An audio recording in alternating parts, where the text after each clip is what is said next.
अकबर और बीरबल के बीच संबंध कुछ इस तरह प्रगाढ़ हो चले थे कि उनके बीच मर्यादा और औपचारिकता की सीमाएं टूटने लगी थीं। कई बार उनके बीच चलने वाली नोक-झोंक में अनुशासन का पालन हो पाना बहुत मुश्किल हो जाता था और उसकी चपेट में सारे दरबारी भी आ जाते थे। एक बार अकबर ने बीरबल को बेवकूफ बनाने की सोची।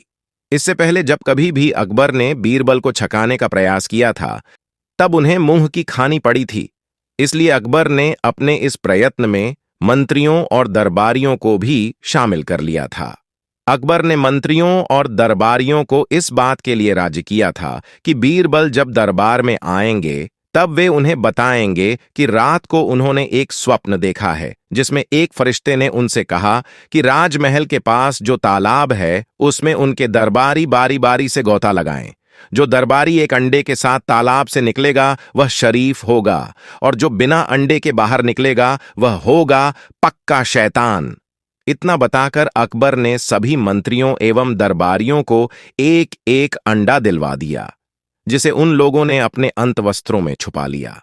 जब दरबार में बीरबल आए तो अकबर ने अपने सपने का ऐलान करते हुए सपने का विवरण दिया और इसके बाद मंत्रियों एवं दरबारियों से चलकर तालाब में बारी बारी से डुबकी लगाने को कहा। बीरबल यह देखकर चकित रह गए कि अकबर के स्वप्न की चर्चा सुनकर किसी भी दरबारी ने कोई सवाल नहीं उठाया। आश्चर्यजनक रूप से सबके सब तालाब में डुबकी लगाने के लिए तैयार हो गए। यह सवाल बीरबल के मन में उमड़ने घुमड़ने लगा। अब चूंकि सब तालाब की ओर जा रहे थे, इसलिए बीरबल की भी मजबूरी हो गई कि वे भी उनके साथ चलें। बीरबल ने एक विचित्र बात यह भी महसूस की कि सभी दरबारी अधिक चप्पल और प्रसन्न दिख रहे थे। बादशाह, जो ऐसे मौकों पर बीरबल को साथ रखना पसंद करते थे, अपने मंत्रियों के साथ चल रहे थे। इस भीड़ में बीरबल खुद को अकेले पा रहे थे। तालाब के किनारे पहुंचने के बाद अकबर के बैठने की व्यवस्था हुई।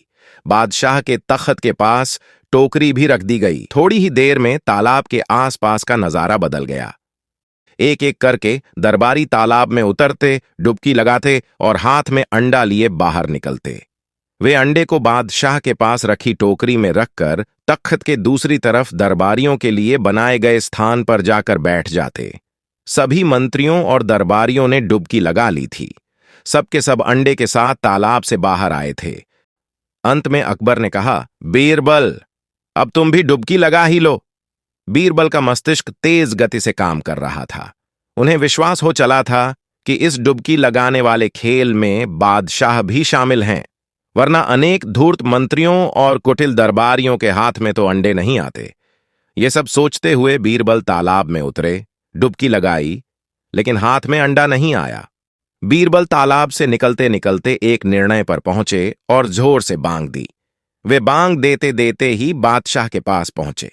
अकबर ने उन्हें खाली हाथ आया देखकर पूछा, बीरबल, तुम बिना अंडे के? बीरबल ने फिर से जोरदार बांग लगाई और कहा, जहां पनाह, आपकी अंडा देने वाली मुर्गियों के बीच मैं ही तो एकमात्र मुर्गा था। अब मेरी बात का भरोसा न हो तो आप भी पानी में उतरकर आजमा लें।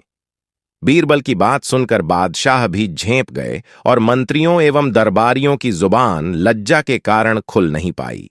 बादशाह ने अपनी झेंप मिटाते हुए कहा, बीरबल, तुमसे पार पाना मुमकिन नहीं है।